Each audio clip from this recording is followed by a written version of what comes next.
आदिदेव नमस्तुभ्यं प्रसीद मम भास्कर दिवाकर नमस्तुभ्यं प्रभाकर नमोस्तुते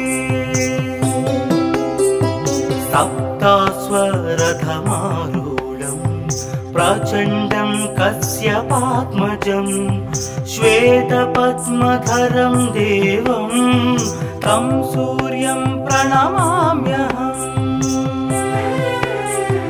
लोहितं रथमारूढं सर्वलोकपितामहं महापापहरं देवं तं सूर्यं प्रणमाम्यहम् त्रैगुण्यं च महासूरं ब्रह्म विष्णु महेश्वरं महापापहरं देवं तं सूर्यं प्रणमाम्यहम् रुहितं तेजसां पुञ्जं वायुमाकाशमेव च प्रभुं च सर्वलोकानां तं सूर्यं प्रणमाम्यहम् बन्दूकपुष्पसङ्काशं हारकुण्डलभूषितम् एकचक्रधरं देवं तं सूर्यं प्रणमाम्यहम् विश्वेशं विश्वकर्तारं महातेजः प्रदीपनं महापापहरं देवं तं सूर्यं प्रणमाम्यहम् तं सूर्यं जगतां नाथं ज्ञानविज्ञानमोक्षदं महापापहरं देवं तं सूर्यं प्रणमाम्यहम्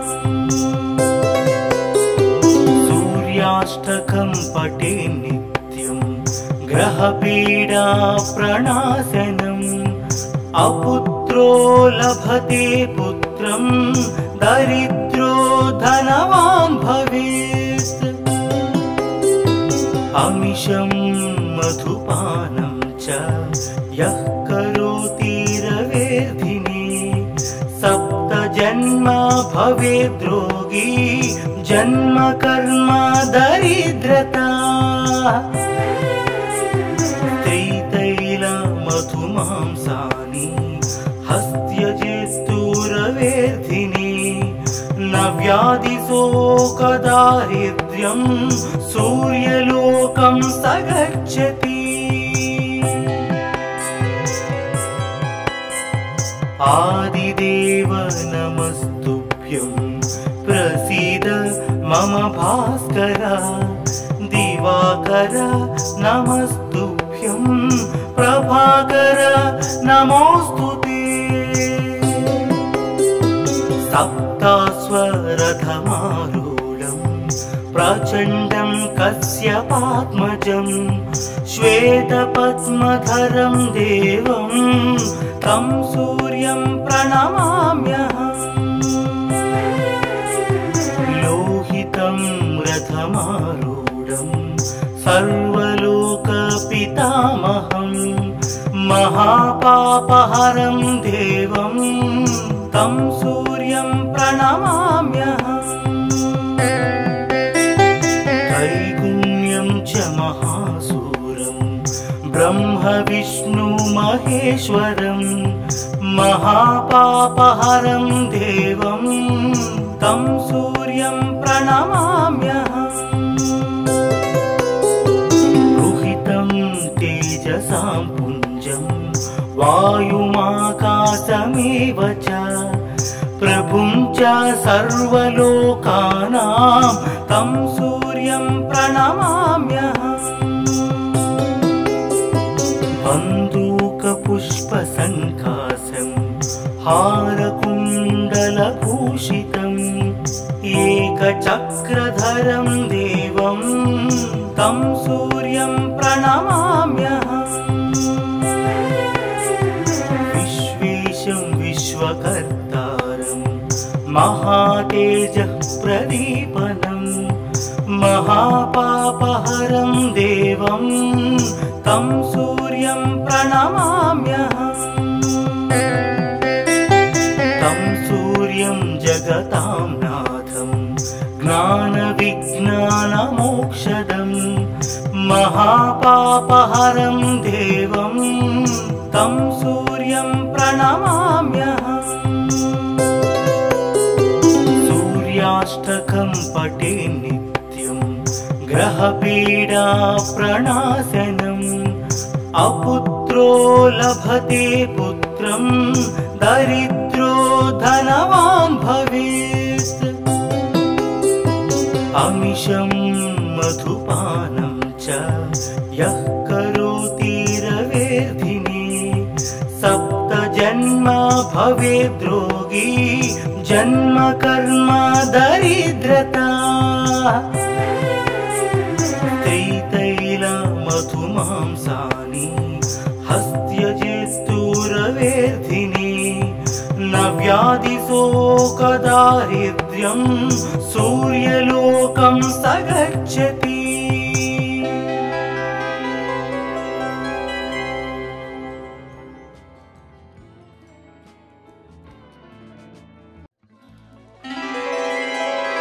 आदिदेव नमस्तुभ्यं प्रसीद मम भास्कर। दिवाकर नमस्तुभ्यं प्रभाकर नमोऽस्तुते। सप्तास्वरथमारूढं प्रचण्डं कश्यपात्मजं श्वेतपद्मधरं देवं तं सूर्यं प्रणमाम्यहम्। लोहितं रथमारूढं सर्वलोकपितामहं महापापहरं देवं तं सूर्यं प्रणमाम्यहम्। त्रैगुण्यं च महासूरं ब्रह्म विष्णु महेश्वरं महापापहरं देवं तं सूर्यं प्रणमाम्यहम्। रुहितं तेजसां पुञ्जं वायुमाकाशमेव च प्रभुं च सर्वलोकानां तं सूर्यं प्रणमाम्यहम्। बन्दूकपुष्पसङ्काशं हारकुण्डलभूषितम् एकचक्रधरं देवं तं सूर्यं प्रणमाम्यहम्। विश्वेशं विश्वकर्तारं महातेजः प्रदीपनं महापापहरं देवं तं सूर्यं प्रणमाम्यहम्। तं सूर्यं जगतां नाथं ज्ञानविज्ञानमोक्षदं महापापहरं देवं तं सूर्यं प्रणमाम्यहम्। सूर्याष्टकं पठे नित्यं ग्रहपीडा प्रणाशनम् अपुत्रो लभते पुत्रं दरिद्रो धनवान् भवेत्। अमिषं मधुपानं च यः करोति रवेर्धिने सप्त जन्म भवेद्रोगी जन्म कर्म दरिद्रता। त्रितैल मधुमांसानि हस्त्यजेस्तुरवेर्धिने न व्याधिशोकदारिद्र्यं सूर्यलोकं स गच्छति। आदिदेव नमस्तुभ्यं प्रसीद मम भास्कर। दिवाकर नमस्तुभ्यं प्रभाकर नमोऽस्तुते। सप्तास्वरथमारूढं प्रचण्डं कश्यपात्मजं श्वेतपद्मधरं देवं तं सूर्यं प्रणमाम्यहम्। लोहितं रथमारूढं सर्वलोकपितामहं महापापहरं देवं तं सूर्यं प्रणमाम्यहम्। त्रैगुण्यं च महासूरं ब्रह्म विष्णु महेश्वरं महापापहरं देवं तं सूर्यं प्रणमाम्यहम्। रुहितं तेजसां पुञ्जं वायुमाकाशमेव च प्रभुं च सर्वलोकानां तं सूर्यं प्रणमाम्यहम्। बन्दूकपुष्पसङ्काशं हारकुण्डलभूषितम् एकचक्रधरं देवं तं सूर्यं प्रणमाम्यहम्। विश्वेशं विश्वकर्तारं महातेजः प्रदीपनं महापापहरं देवं तं सूर्यं प्रणमाम्यहम्। तं सूर्यं जगतां नाथं ज्ञानविज्ञानमोक्षदं महापापहरं देवं तं सूर्यं प्रणमाम्यहम्। सूर्याष्टकं पठे नित्यं ग्रहपीडा प्रणाशनम् अपुत्रो लभते पुत्रं दरिद्रो धनवान् भवेत्। अमिषं मधुपानं च यः करोति रवेर्धिने सप्तजन्म भवेद्रोगी जन्म कर्म दरिद्रता। त्रितैलमधुमांसानि हस्त्यजेस्तुरवेर्धिने न व्याधिशोकदारिद्र्यं सूर्यलोकं स गच्छति।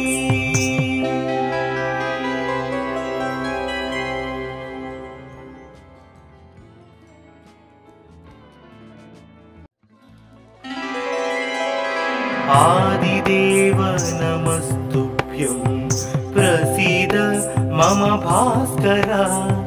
दिवाकर नमस्तुभ्यं प्रभाकर नमोस्तुते। सप्तास्वरथमारूढं प्रचण्डं कश्यपात्मजं श्वेतपद्मधरं देवं तं सूर्यं प्रणमाम्यहम्। लोहितं रथमारूढं सर्वलोकपितामहं महापापहरं देवं तं सूर्यं प्रणमाम्यहम्।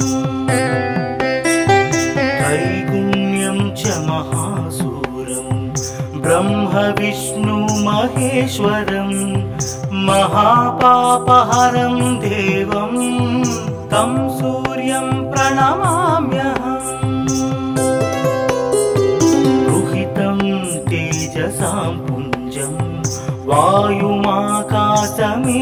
च प्रभुं च सर्वलोकानां तं सूर्यं प्रणमाम्यहम्।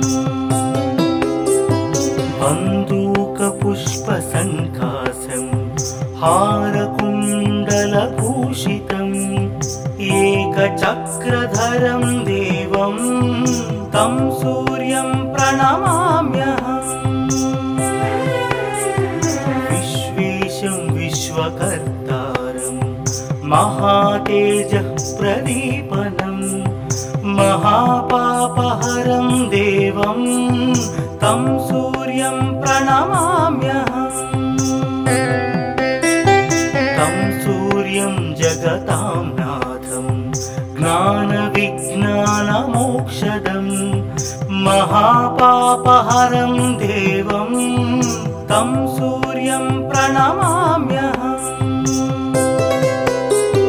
सूर्याष्टकं पठे नित्यं ग्रहपीडा प्रणाशनम् अपुत्रो लभते पुत्रं दरिद्रो धनवान् भवेत् अमिषं मधुपानं च यः करोति रवेर्धिने सप्तजन्म भवेद्रोगी जन्म कर्म दरिद्रता मधुमांसानि हस्त्यजेस्तुरवेर्धिने न व्याधिशोकदारिद्र्यं सूर्यलोकं स गच्छति आदिदेव नमस्तुभ्यं प्रसीद मम भास्कर दिवाकर नमस्तुभ्यं प्रभाकर नमोस्तुते सप्तास्वरथमारूढं प्रचण्डं कश्यपात्मजं श्वेतपद्मधरं देवं तं सूर्यं प्रणमाम्यहम् लोहितं रथमारूढं सर्वलोकपितामहं महापापहरं देवं तं सूर्यं प्रणमाम्यहम् त्रैगुण्यं च महासूरं ब्रह्म विष्णु महेश्वरं महापापहरं देवं तं सूर्यं प्रणमाम्यहम् तेजसां पुञ्जं वायुमाकाशमेव च प्रभुं च सर्वलोकानां तं सूर्यं प्रणमाम्यहम् बन्दूकपुष्पसङ्काशं हारकुण्डलभूषितम् एकचक्रधरं देवं तं सूर्यं प्रणमाम्यहम् विश्वेशं विश्वकर्तारं महातेजः प्रदीपनं महापापहरं देवं तं सूर्यं प्रणमाम्यहम् तं सूर्यं जगतां नाथं ज्ञानविज्ञानमोक्षदं महापापहरं देवं तं सूर्यं प्रणमाम्यहम् सूर्याष्टकं पठे नित्यं ग्रहपीडा प्रणाशनम् अपुत्रो लभते पुत्रं दरिद्रो धनवान् भवेत् अमिषं मधुपानं च यः करोति रवेर्धिने सप्तजन्म भवेद्रोगी जन्म कर्म दरिद्रता मधुमांसानि हस्त्यजेस्तुरवेर्धिने न व्याधिशोकदारिद्र्यं सूर्यलोकं स गच्छति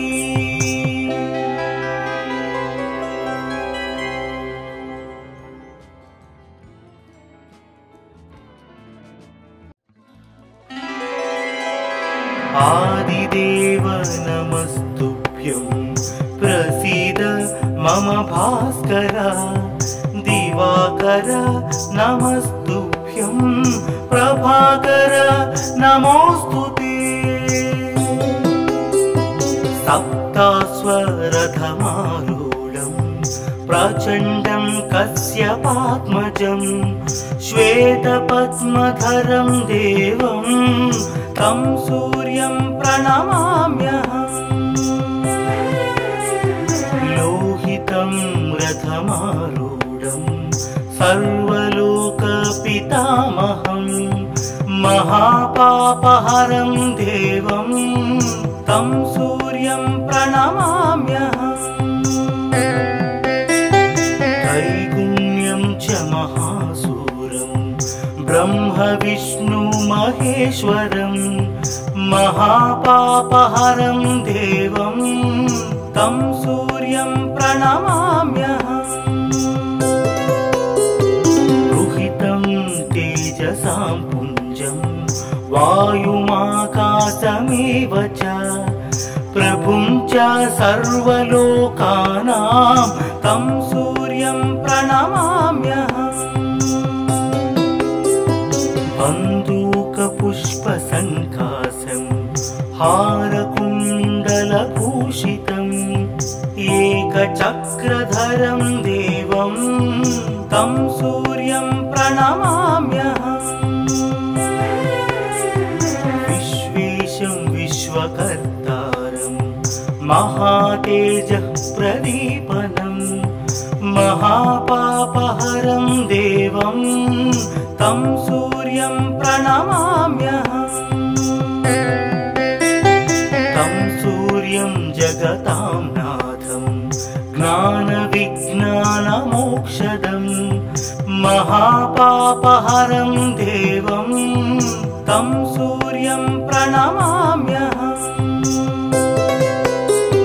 सूर्याष्टकं पठे नित्यं ग्रहपीडा प्रणाशनम् अपुत्रो लभते पुत्रं दरिद्रो धनवान् भवेत्। अमिषं मधुपानं च यः करोति रवेर्धिने सप्तजन्म भवेद्रोगी जन्म कर्म दरिद्रता। त्रितैलमधुमांसानि हस्त्यजेस्तुरवेर्धिने न व्याधिशोकदारिद्र्यं सूर्यलोकं स गच्छति।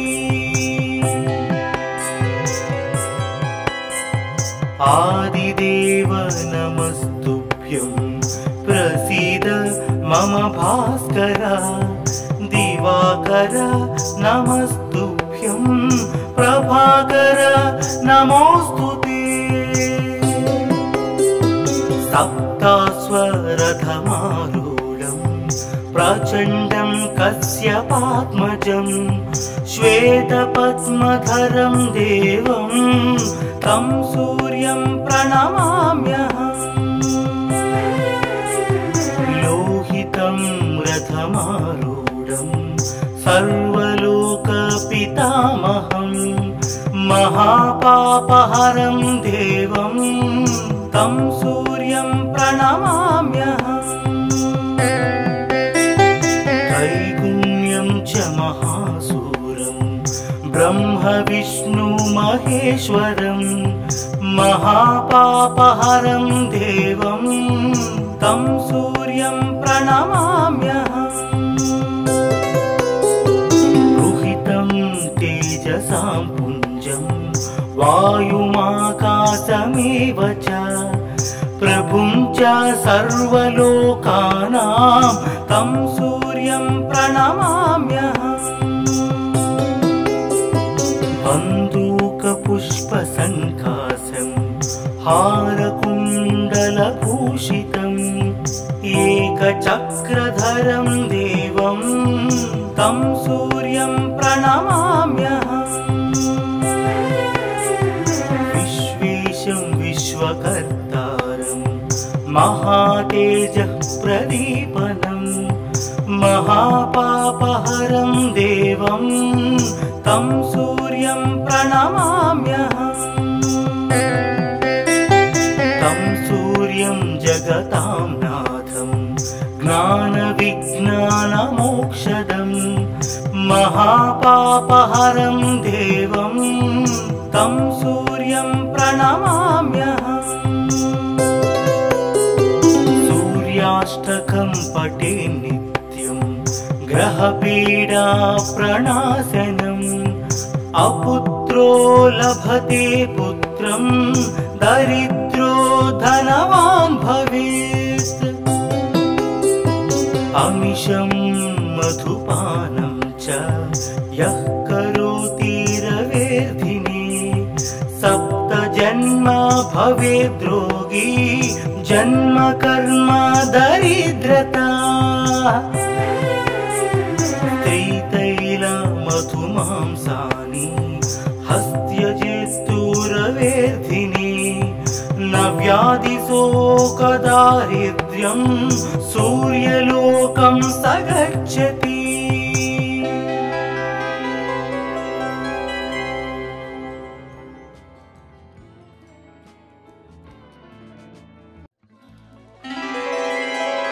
आदिदेव नमस्तुभ्यं प्रसीद मम भास्कर। दिवाकर नमस्तुभ्यं प्रभाकर नमोस्तुते। सप्ताश्वरथमारूढं प्रचण्डं कश्यपात्मजं। श्वेतपद्मधरं देवं तं सूर्यं प्रणमाम्यहम्। लोहितं रथमारूढं सर्वलोकपितामहं। महापापहरं देवं तं सूर्यं प्रणमाम्यहम्। त्रैगुण्यं च महासूरं ब्रह्म विष्णु महेश्वरं। महापापहरं देवं तं सूर्यं प्रणमाम्यहम्। रुहितं तेजसां पुञ्जं वायुमाकाशमेव च। प्रभुं च सर्वलोकानां तं सूर्यं प्रणमाम्यहम्। बन्दूकपुष्पसङ्काशं हारकुण्डलभूषितम्। एकचक्रधरं देवं तं सूर्यं प्रणमाम्यहम्। विश्वेशं विश्वकर्तारं महातेजः प्रदीपनं। महापापहरं देवं तं सूर्यं प्रणमाम्यहम्। तं सूर्यं जगतां नाथं ज्ञानविज्ञानमोक्षदं। महापापहरं देवं तं सूर्यं प्रणमाम्यहम्। सूर्याष्टकं पठे नित्यं ग्रहपीडा प्रणाशनम्। अपुत्रो लभते पुत्रं दरिद्रो धनवान् भवेत्। अमिषं मधुपानं च यः करोति रवेर्धिने। सप्त जन्म भवेद्रोगी जन्म कर्म दरिद्रता। त्रितैल मधुमांसानि हस्त्यजेस्तु रवेर्धिने।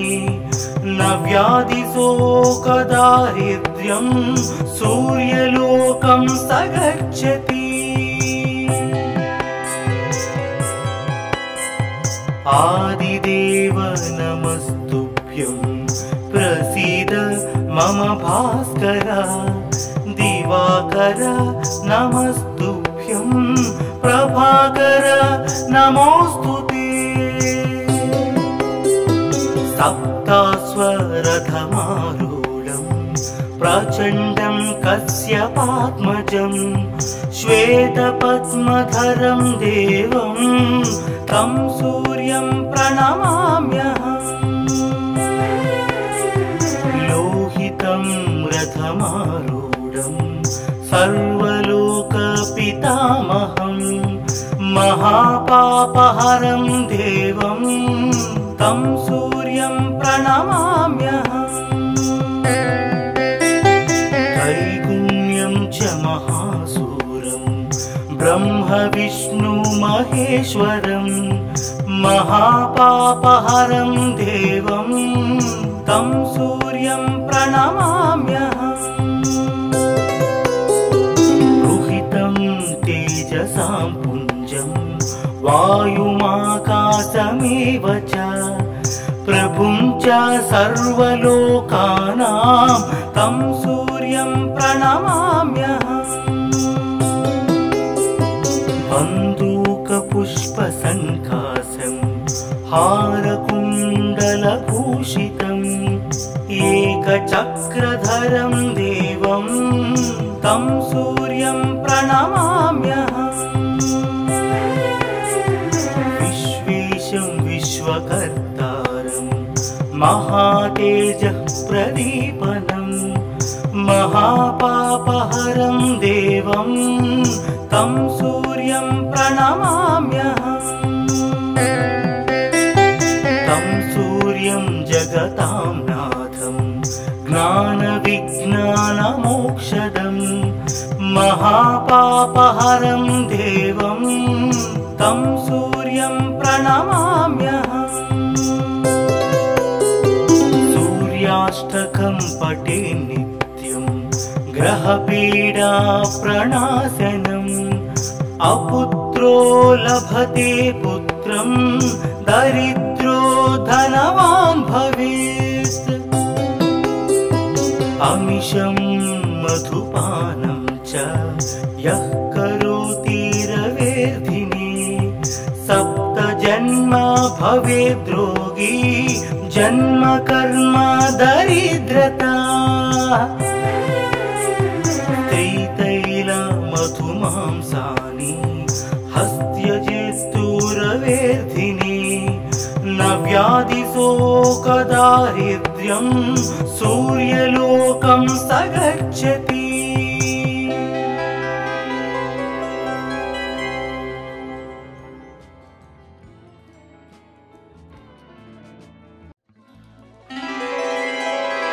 आदिदेव नमस्तुभ्यं प्रसीद मम भास्कर। दिवाकर नमस्तुभ्यं प्रभाकर नमोस्तुते। सप्तास्वरथमारूढं प्रचण्डं कश्यपात्मजं श्वेतपद्मधरं देवं तं सूर्यं प्रणमाम्यहम्। लोहितं रथमारूढं सर्वलोकपितामहं महापापहरं देवं तं सूर्यं प्रणमाम्यहम्। त्रैगुण्यं च महासूरं ब्रह्म विष्णु महेश्वरं महापापहरं देवं तं सूर्यं प्रणमाम्यहम्। रुहितं तेजसां पुञ्जं वायुमाकाशमेव च प्रभुं च सर्वलोकानां तं सूर्यं प्रणमाम्यहम्। बन्दूकपुष्पसङ्कासं हारकुण्डलभूषितम् एकचक्रधरं देवं तं सूर्यं प्रणमाम्यहम्। विश्वेशं विश्वकर्तारं महातेजः प्रदीपनं महापापहरं देवं तं सूर्यं प्रणमाम्यहम्। तं सूर्यं जगतां नाथं ज्ञानविज्ञानमोक्षदं महापापहरं देवं तं सूर्यं प्रणमाम्यहम्।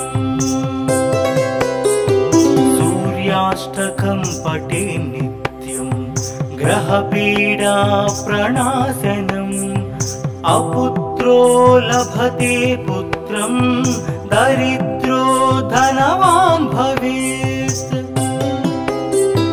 अमिषं मधुपानं च यः करोति रवेर्धिने सप्त जन्म भवेद्रोगी जन्म कर्म दरिद्रता मधुमांसानि हस्त्यजेस्तुरवेर्धिने न व्याधिशोकदारिद्र्यं सूर्यलोकं स गच्छति आदिदेव नमस्तुभ्यं प्रसीद मम भास्कर दिवाकर नमस्तुभ्यं प्रभाकर नमोस्तुते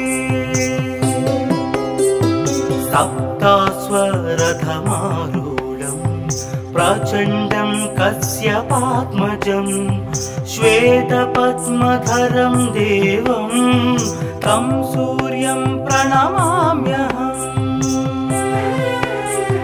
लोहितं रथमारूढं सर्वलोकपितामहं महापापहरं देवं तं सूर्यं प्रणमाम्यहम्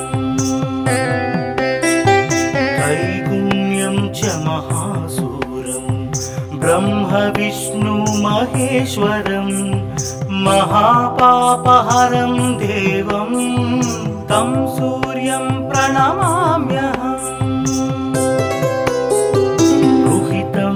तेजसां पुञ्जं वायुमाकाशमेव च प्रभुं च सर्वलोकानां तं सूर्यं प्रणमाम्यहम्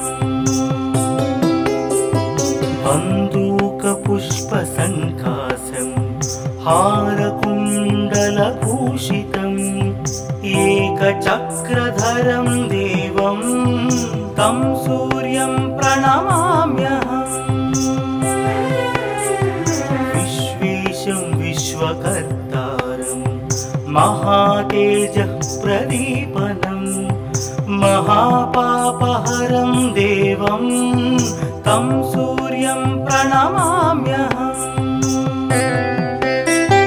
तं सूर्यं जगतां नाथं ज्ञानविज्ञानमोक्षदम् महापापहरं देवं तं सूर्यं प्रणमाम्यहम् सूर्याष्टकं पठे नित्यं ग्रहपीडा प्रणाशनम् अपुत्रो लभते पुत्रं दरिद्रो धनवान् भवेत् अमिषं मधुपानं च यः करोति रवेर्धिने सप्त जन्म भवेद्रोगी जन्म कर्म दरिद्रता त्रितैल मधुमांसानि हस्त्यजेस्तुरवेर्धिने न व्याधिशोकदारिद्र्यं सूर्यलोकं स गच्छति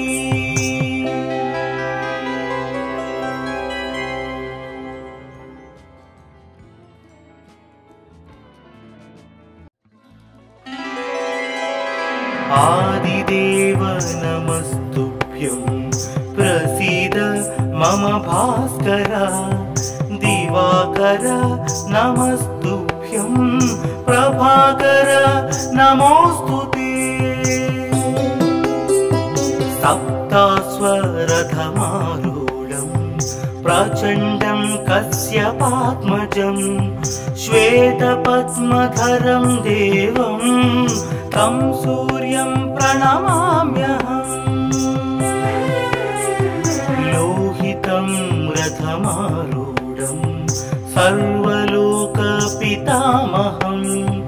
महापापहरं देवं तं सूर्यं प्रणमाम्यहम् त्रैगुण्यं च महासूरं ब्रह्म विष्णु महेश्वरं महापापहरं देवं तं सूर्यं प्रणमाम्यहम्। रुहितं तेजसां पुञ्जं वायुमाकाशमेव च प्रभुं च सर्वलोकानां तं सूर्यं प्रणमाम्यहम्। बन्दूकपुष्पसङ्काशं हारकुण्डलभूषितम् एकचक्रधरं देवं तं सूर्यं प्रणमाम्यहम्। विश्वेशं विश्वकर्तारं महातेजः प्रदीपनं महापापहरं देवं तं सूर्यं प्रणमाम्यहम्। तं सूर्यं जगतां नाथं ज्ञानविज्ञानमोक्षदं महापापहरं देवं तं सूर्यं प्रणमाम्यहम्। सूर्याष्टकं पठे नित्यं ग्रहपीडा प्रणाशनम् अपुत्रो लभते पुत्रं दरिद्रो धनवान् भवेत्। अमिषं मधुपानं च यः करोति रवेर्धिने सप्तजन्म भवेद्रोगी जन्म कर्म दरिद्रता। मधुमांसानि हस्त्यजेस्तुरवेर्धिने न व्याधिशोकदारिद्र्यं सूर्यलोकं स गच्छति। आदिदेव नमस्तुभ्यं प्रसीद मम भास्कर दिवाकर नमस्तुभ्यं प्रभाकर नमोस्तुते। सप्ताश्वरथमारूढं प्रचण्डं कश्यपात्मजं श्वेतपद्मधरं देवं तं सूर्यं प्रणमाम्यहम्। लोहितं रथमारूढं सर्वलोकपितामहं महापापहरं देवं तं सूर्यं प्रणमाम्यहम्। त्रैगुण्यं च महासूरं ब्रह्म विष्णु महेश्वरं महापापहरं देवं तं सूर्यं प्रणमाम्यहम्। तेजसां पुञ्जं वायुमाकाशमेव च प्रभुं च सर्वलोकानां तं सूर्यं प्रणमाम्यहम्। बन्दूकपुष्पसङ्काशं हारकुण्डलभूषितम् एकचक्रधरं देवं तं सूर्यं प्रणमाम्यहम्। विश्वेशं विश्वकर्तारं महातेजः प्रदीपनं महापापहरं देवं तं सूर्यं प्रणमाम्यहम्। तं सूर्यं जगतां नाथं ज्ञानविज्ञानमोक्षदं महापापहरं देवं तं सूर्यं प्रणमाम्यहम्। सूर्याष्टकं पठे नित्यं ग्रहपीडा प्रणाशनम् अपुत्रो लभते पुत्रं दरिद्रो धनवान् भवेत्। अमिषं मधुपानं च यः करोति रवेर्धिने सप्तजन्म भवेद्रोगी जन्म कर्म दरिद्रता मधुमांसानि हस्त्यजेस्तु रवेर्धिने न व्याधिशोकदारिद्र्यं सूर्यलोकं स गच्छति।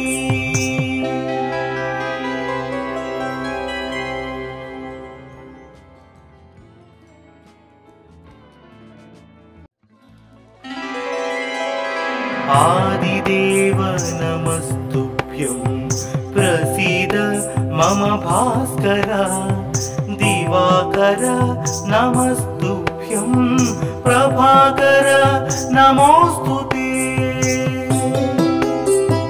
सप्तास्वरथमारूढं प्रचण्डं कश्यपात्मजं श्वेतपद्मधरं देवं तं सूर्यं प्रणमाम्यहम्। लोहितं रथमारूढं सर्वलोकपितामहं महापापहरं देवं तं सूर्यं प्रणमाम्यहम्। त्रैगुण्यं च महासूरं ब्रह्म विष्णु महेश्वरं महापापहरं देवं तं सूर्यं प्रणमाम्यहम्। रुहितं तेजसां पुञ्जं वायुमाकाशमेव च प्रभुं च सर्वलोकानां तं सूर्यं प्रणमाम्यहम्। बन्दूकपुष्पसङ्काशं हारकुण्डलभूषितम् एकचक्रधरं देवं तं सूर्यं प्रणमाम्यहम्। विश्वेशं विश्वकर्तारं महातेजः प्रदीपनं महापापहरं देवं तं सूर्यं प्रणमाम्यहम्। तं सूर्यं जगतां नाथं ज्ञानविज्ञानमोक्षदं महापापहरं देवं तं सूर्यं प्रणमाम्यहम्। सूर्याष्टकं पठे नित्यं ग्रहपीडा प्रणाशनम् अपुत्रो लभते पुत्रं दरिद्रो धनवान् भवेत्। अमिषं मधुपानं च यः करोति रवेर्धिने सप्तजन्म भवेद्रोगी जन्म कर्म दरिद्रता। मधुमांसानि हस्त्यजेस्तु रवेर्धिने न व्याधिशोकदारिद्र्यं सूर्यलोकं स गच्छति। आदिदेव नमस्तुभ्यं प्रसीद मम भास्कर दिवाकर नमस्तुभ्यं प्रभाकर नमोस्तुते। सप्तास्वरथमारूढं प्रचण्डं कश्यपात्मजं श्वेतपद्मधरं देवं तं सूर्यं प्रणमाम्यहम्। लोहितं रथमारूढं सर्वलोकपितामहं महापापहरं देवं तं सूर्यं प्रणमाम्यहम्। त्रैगुण्यं च महासूरं ब्रह्म विष्णु महेश्वरं महापापहरं देवं तं सूर्यं प्रणमाम्यहम्। रुहितं तेजसां पुञ्जं वायुमाकाशमेव च प्रभुं च सर्वलोकानां तं सूर्यं प्रणमाम्यहम्। बन्दूकपुष्पसङ्काशं हारकुण्डलभूषितम् एकचक्रधरं देवं तं सूर्यं प्रणमाम्यहम्। विश्वेशं विश्वकर्तारं महातेजः प्रदीपनं महापापहरं देवं तं सूर्यं प्रणमाम्यहम्। तं सूर्यं जगतां नाथं ज्ञानविज्ञानमोक्षदं महापापहरं देवं तं सूर्यं प्रणमाम्यहम्। सूर्याष्टकं पठे नित्यं ग्रहपीडा प्रणाशनम् अपुत्रो लभते पुत्रं दरिद्रो धनवान् भवेत्। अमिषं मधुपानं च यः करोति रवेर्धिने सप्तजन्म भवेद्रोगी जन्म कर्म दरिद्रता। त्रितैलमधुमांसानि हस्त्यजेस्तुरवेर्धिने न व्याधिशोकदारिद्र्यं सूर्यलोकं स गच्छति।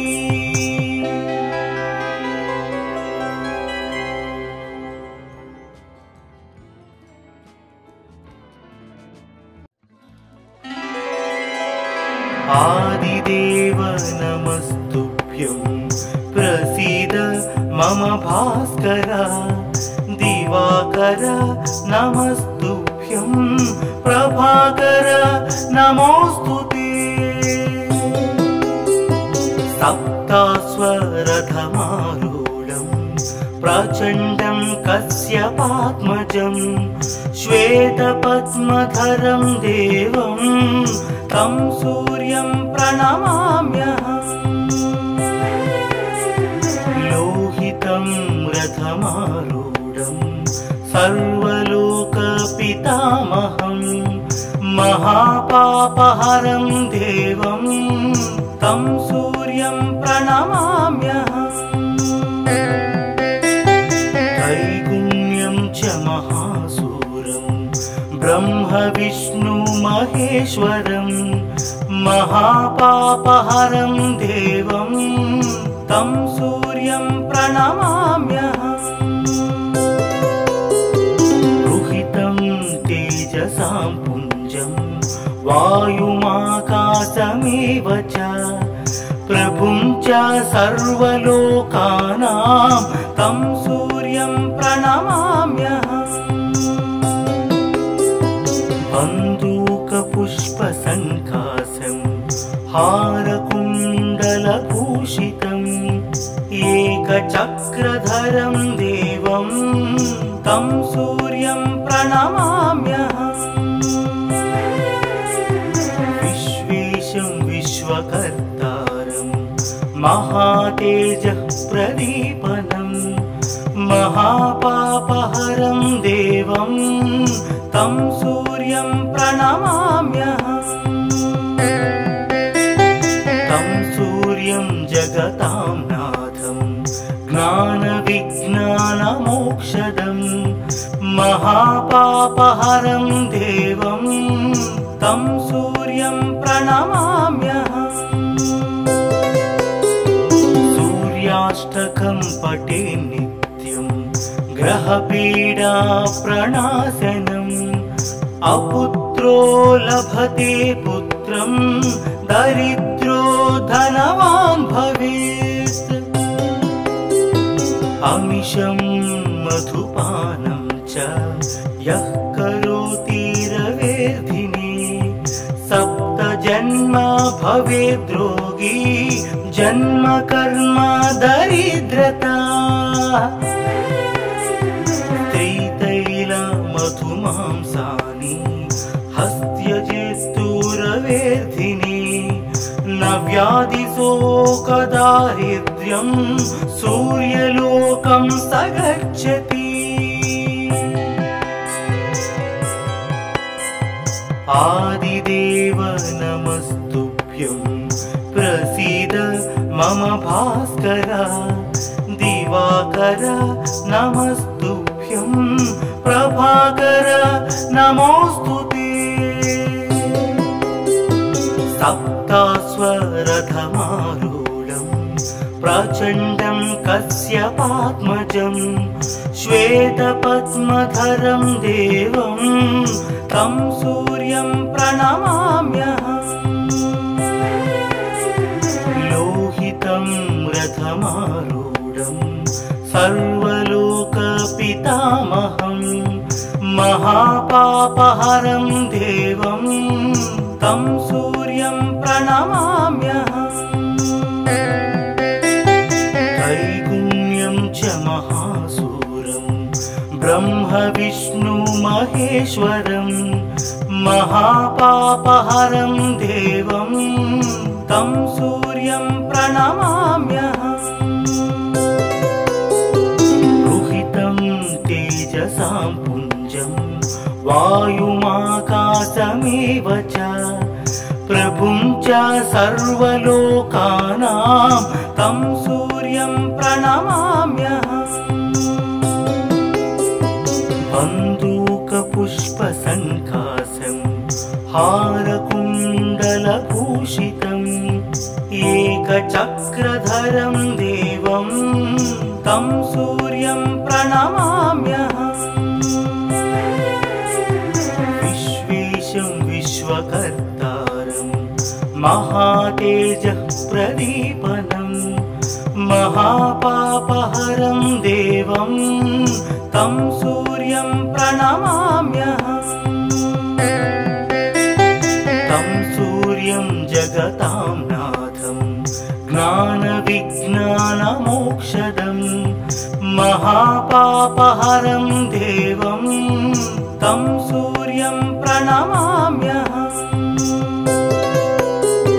सूर्याष्टकं पठे नित्यं ग्रहपीडा प्रणाशनम् अपुत्रो लभते पुत्रं दरिद्रो धनवान् भवेत् अमिषं मधुपानं च यः करोति रवेर्धिनि सप्तजन्म भवेद्रोगी जन्म कर्म दरिद्रता